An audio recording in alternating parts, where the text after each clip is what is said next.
Hello my dear student, आइए आज NCERT exercise करते हैं। चैप्टर कंप्लीट हो गया है और जिसमें फर्स्ट क्वेश्चन है, why are living organic classified. Living organic क्यों क्लासिफाई किए गए, क्या जरूरत है। Living organic classified for 4 point आप बताएंगे। The study of biodiversity, biodiversity की स्टडी के लिए मीन्स जो डिफरेंट टाइप के प्लांट और एनिमल्स हैं उनकी स्टडी इजी हो जाए और अलग ऑर्गेनाइज स्टडी के लिए इसको क्लासिफिकेशन किया गया। Second, for understand relationship between organism, उनमें रिलेशनशिप क्या है, उन ऑर्गेनिज्म में क्या सिमिलरिटीज है और क्या सिमिलरिटीज है ये पता लगे। Third, determine the specific characteristic that distinguish them from all other. तो सिमिलरिटीज देखा गया, रिलेशनशिप देखा गया, तो डिफरेंस क्या रहा, ऐसे कैरेक्टर जो उनको अलग कर रहे हैं और सभी से। जैसे मैमल्स के कैरेक्टर, मेमोरी ग्लैंड, बॉडी पर हेयर और एक्सटर्नल ईयर, ये अलग कर रहे हैं रेप्टाइल और बर्ड से। तो इस तरह से जो उनके कैरेक्टर हैं ये भी हमें पता लगते हैं, पता चलते हैं, डिटरमाइन करते हैं। The proper understanding of common ancestor existing in the past. और कॉमन एंसेस्टर कौन है, मीन्स जैसे बर्ड और मैमल दोनों रेप्टाइल से निकले तो रेप्टाइल कॉमन एंसेस्टर हुआ। या वायरस की बात करें तो virus is the connecting link between living and non living. तो ऐसा लगता है कनेक्ट किया है, जो इससे दो ब्रांचेज निकली। यूग्लिना है is the connecting link between plant and animal, दोनों के कैरेक्टर रख रहा है। तो इस तरह से ये कॉमन एंसेस्टर की बात करेंगे। एंसेस्टर जो पूर्वज है जिनसे ब्रांचेस निकली आगे चल करके नई स्पीशीज है, तो उनके बारे में भी स्टडी करने को इसमें आसानी होती है classification. Next question, why are the classification system changing every now and then. क्यों क्लासिफिकेशन सिस्टम चेंज होता रहा और आगे भी हो सकता है कि चेंज हो, क्योंकि नई नई चीजें, नई डिस्कवरी हो रही हैं। The original classification system was purely based on morphological and superficial resemblance. तो मॉर्फोलॉजी केवल एक्सटर्नल फीचर के बेस पर, सुपरफिशियल कैरेक्टर्स के बेसिस पर शुरुआत में एरिस्टोटल और लिनियस ने डिवाइड किया।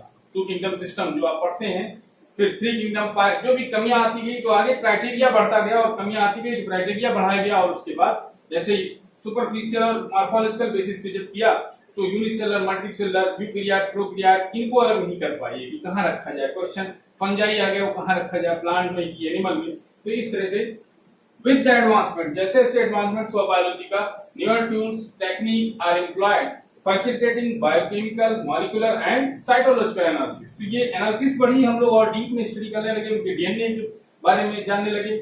All these along with biogenetic and evolutionary. Main point यहाँ पर जो एडवांस बायोलॉजी थी, एडवांस बायोलॉजिकल क्लासिफिकेशन हुआ, वो फाइलोजेनेटिक और इवोल्यूशनरी रिलेशनशिप के बेसिस पर भी are used in modern biological classification system.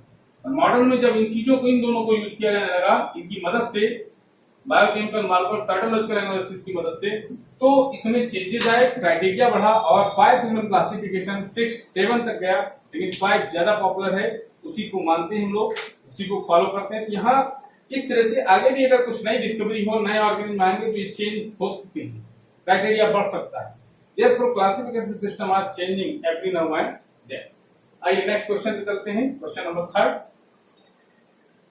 Question number 3, what different criteria would you choose to classify people that you meet often? जो आपको रोज मिलते हैं, जो भी लोग मिल रहे हैं, जैसे स्टूडेंट हैं या आप रास्ते में आ रहे हैं, कोई मिल गया आपके रिलेटिव, तो आप कैसे उनको क्लासिफाई करेंगे, क्लासिफिकेशन करना होगी। सबसे पहले आप सेक्स में देखेंगे, बॉय है, मेल है, फीमेल है, बॉय है, गर्ल है। लेवल ऑफ एजुकेशन, उनका एजुकेशन क्या है। छोटे बच्चे हैं तो कम पढ़े होंगे, अभी इस छोटी स्टैंडर्ड में होंगे, और अगर एडल्ट हैं तो वो हायर एजुकेशन में होंगे। प्रोफेशन, अगर वो रिलेटिव है आपके कोई, या किस जॉब में है, कोई डॉक्टर है, इंजीनियर है, इस तरह से। हाइट एंड स्किन कलर भी देखेंगे, और नेटिविटी, कहाँ उनका बर्थ प्लेस है, रिलीजन, उनका रिलीजन क्या है, और फ्रेंड्स हैं या रिलेटिव हैं आपके। इस तरह से इनको क्लासिफाई करने के लिए क्राइटेरिया आप यूज करेंगे। What do we learn from identification of individuals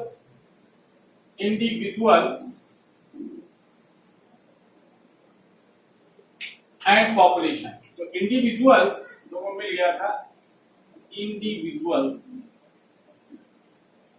and population. Individual means single organism of a population.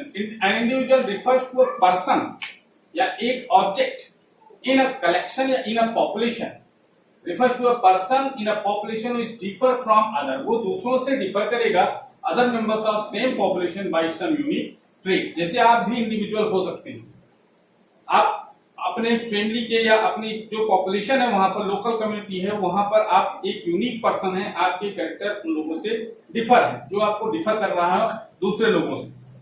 ये पॉपुलेशन इज द कलेक्शन, और पॉपुलेशन की बात करें तो पूरा का पूरा कलेक्शन ऑफ इंटरब्रीडिंग ऑर्गेनिज्म। जैसे ह्यूमन स्पीसीज है, अब उसमें ह्यूमन पॉपुलेशन बोली जाएगी, उसमें काउ बफेलो नहीं आएंगे। Collection of interbreeding organism of a particular species, एक पर्टिकुलर स्पीसीज जैसे होमो सैपियंस, यहाँ पर उनकी स्पीसीज दी आ रही है in a particular area, then it is called population. तो इनकी what do we learn from identification, इनको आइडेंटिफिकेशन अगर आप कर रहे हैं तो इनसे क्या सीख रहे हैं, यही सीख रहे हैं कि इंडिविजुअल एक सिंगल पर्सन है जो डिफर कर रहा है अदर पर्सन से, अदर मेंबर से of same population. But population क्या होगा, collection of interbreeding organism of particular species in a particular area. Identify the correct name, question में करेक्ट नेम आपको देखना है। यहाँ पर मैंगो का साइंटिफिक नेम दिया है मैंगीफेरा इंडिका और मैंगीफेरा इंडिका। यहाँ पर दोनों में क्या डिफरेंस है कि जो कैपिटल लेटर है स्पीसीज का, ये तो जीनस का नाम हो गया, this is the name of genus and this is species. Species का जो फर्स्ट लेटर है यहाँ पर ये कैपिटल लेटर से है, जबकि यहाँ पर स्मॉल लेटर से। तो लिनियस ने बताया था कि मैंगीफेरा इंडिका जीनस का फर्स्ट लेटर कैपिटल से और स्पीसीज का फर्स्ट लेटर स्मॉल लेटर से होना चाहिए, तो सेकंड वाला ऑप्शन, सेकंड वाला सही होगा। Sixth question, define a taxon, give some example of taxa at different hierarchical level. ये मैं अपने लेक्चर में कंप्लीट कर चुका हूं, टैक्सॉन की डिफिनेशन भी आपको मैंने बताया है, दिखाया है, और कुछ एग्जांपल पूछा है, सम एग्जांपल से आपको बताना है टैक्सा के, तो एग्जांपल भी मैंने वहां दिए थे। यहाँ पर आप ये सभी एक टैक्सा है, फाइलम, क्लास, ऑर्डर, जीनस, सब एक टैक्सोनॉमिकल कैटेगरी है, टैक्सा है, रैंक है, इनको आप एक्सप्लेन करके बताएंगे वही नोट से, उसको आंसर लिख लीजिए। Question number 7, identify the correct sequence of taxonomical categories. तो इसमें कई ऑप्शन दिए हैं, इसमें मैंने सही ऑप्शन लिखा है, और ये कैसे, आपको मैंने एक फार्मूला दिया था लेक्चर में, सजी फैमिली इन ओसीपी किंगडम। तो सजी फैमिली मैच कर रहा है से जीनस, फैमिली यहाँ पर नहीं हटा दिया गया है, सजी फैमिली इन ओसीपी, ओ से ऑर्डर, ओसीपी, सी भी हटा दिया है, क्लास, फाइलम आ गया है, तो ये ऑप्शन सही होगा और कोई ऐसा मैच नहीं कर रहा है। इस तरह से ये ऑर्डर हो गए। आइए हम लोग अब नेक्स्ट क्वेश्चन पे चलते हैं, क्वेश्चन नंबर 8 पर। क्वेश्चन नंबर 8 पर आइए हम लोग चलते हैं। क्वेश्चन नंबर 8 है, try to collect all the currently accepted meaning for the word species, discuss with your teacher the meaning of species in case of higher plants and animals on one hand and bacteria on the other hand. तो आइए बात करते हैं species के different definitions के बारे में। First definition आप देख रहे हैं, species are fundamental unit of biological classification. इसको फंडामेंटल यूनिट या बेसिक यूनिट भी कह सकते हैं, स्मॉलेस्ट यूनिट ऑफ क्लासिफिकेशन भी कहते हैं। Second, species are also unit of evolution. Evolution की भी यूनिट इसे कहीं कहीं बुक्स में मिलता है कि इवोल्यूशन की भी यूनिट कहते हैं। Groups of organism that evolve in a unified way. तो इवोल्यूशन में ये ग्रुप्स ऑफ ऑर्गेनिज्म, जो ग्रुप जैसे ह्यूमन स्पीसीज का अगर बात करें, ह्यूमन की पॉपुलेशन का, तो ये एक यूनिफाइड वे में ही ग्रुप की है, तभी हम लोगों में कैरेक्टर्स सेम है। तो जिस तरह से इवोल्यूशन हुआ उनसे, अगर बात करें कि यूनिसेलर से मल्टीसेलर कैसे बना, इनवर्टिब्रेट से वर्टिब्रेट की कहानी क्या थी, तो ये यहाँ पर स्पीसीज उसकी यूनिट होगी, किस तरह से वो इवॉल्व हुए हैं, एक पर्टिकुलर पॉपुलेशन जो इवॉल्व हुई एक सेम तरीके से यूनिफाइड वे से, that is called species. A species is a group of animals, plants having certain common and permanent character. A species animals या plant की का वो ग्रुप है जिनमें परमानेंट और कॉमन कैरेक्टर हैं और जो अलग करते हैं अदर स्पीसीज। तो एक पर्टिकुलर स्पीसीज की अगर प्लांट एनिमल की स्पीसीज की बात करें, किसी भी, जैसे मैं बार बार ह्यूमन स्पीसीज की बात कर रहा हूँ, या डॉग की, कैट की, कोई भी आप स्पीसीज लेंगे तो उनके जो कॉमन कैरेक्टर है आपस में तो सेम होंगे, और वो जो अलग करेंगे दूसरे से, जैसे डॉग के जो सारे कैरेक्टर हैं वो कैट से उसको अलग भी करेंगे और उस स्पीसीज को सिमिलरिटी भी देंगे। सभी डॉग में वो कैरेक्टर पाए जाएंगे, सभी, अगर कैट की बात करेंगे तो सभी कैट में वो कैरेक्टर पाए जाएंगे। Fourth, a species is a group of individual that interbreed successfully. ये मेयर साइंटिस्ट थे, उन्होंने इसको बताया है ये डिफिनेशन, और ये एडवांस डिफिनेशन है इसी को आप लोग ज्यादातर पढ़ते हैं, ज्यादा याद करते हैं, ज्यादा इसको एक्सेप्ट किया गया है। Species is group of individual that interbreed successfully to produce more of the same species. Successfully means interbreed कर सके और वो फर्टाइल ऑफस्प्रिंग डेवलप कर सके अपने जैसी, तो ऐसे ग्रुप ऑफ इंडिविजुअल को क्या कहेंगे? स्पीसीज। इस डिफिनेशन को आप जरूर याद रखेंगे, ये इंपॉर्टेंट है। फिर बायोलॉजिकल टीचर से आप बात करेंगे तो ये जनरल स्पीसीज की डिफिनेशन है जो हम लोग हर प्लांट और एनिमल्स के लिए बताते हैं, समझाते हैं। बायोलॉजिकल स्पीसीज बैक्टीरिया के बारे में अगर बात करें, बैक्टीरियल स्पीसीज कॉन्सेप्ट में तो बैक्टीरिया में स्पीसीज ना बोल करके स्ट्रेन वर्ड यूज किया जाता है, जो कि monophyletic and genomically coherent cluster of individual organism that's to a high degree of similarity.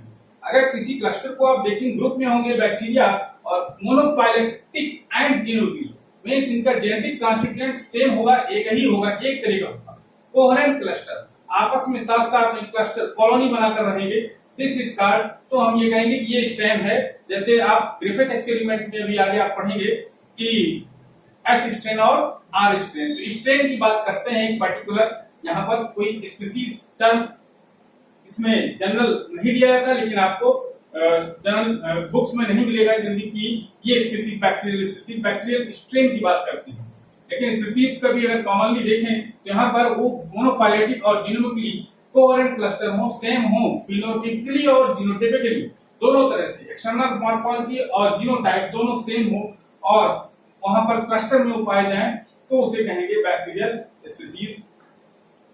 Next question, question number 9 में define phylum, class, order, family, genus. तो ये सभी चीजें एक एक करके मैंने लेक्चर में अपने समझाया है, इनकी डिफिनेशन भी दी है, तो वहीं से इसको आप कवर कर लेंगे, विद एग्जांपल बताएंगे। जैसे फाइलम का एग्जांपल हो जाएगा फाइलम कॉर्डेटा, तो कॉर्डेटा में 5 क्लासेस को आप एक्सप्लेन कर सकते हैं, थोड़ा थोड़ा जितने नंबर का जिस तरह से मार्क्स होंगे उस तरह से एक्सप्लेनेशन। यहाँ पर आपको डिफिनेशन और एग्जांपल लिखेंगे, एग्जांपल में कॉर्डेटा, मोलस्का, इकोनोडेर्मेटा, फाइलम के एग्जांपल होते हैं। इसी तरह से सभी का मैंने लेक्चर में अपने समझाया है, आप उसको देख लीजिए।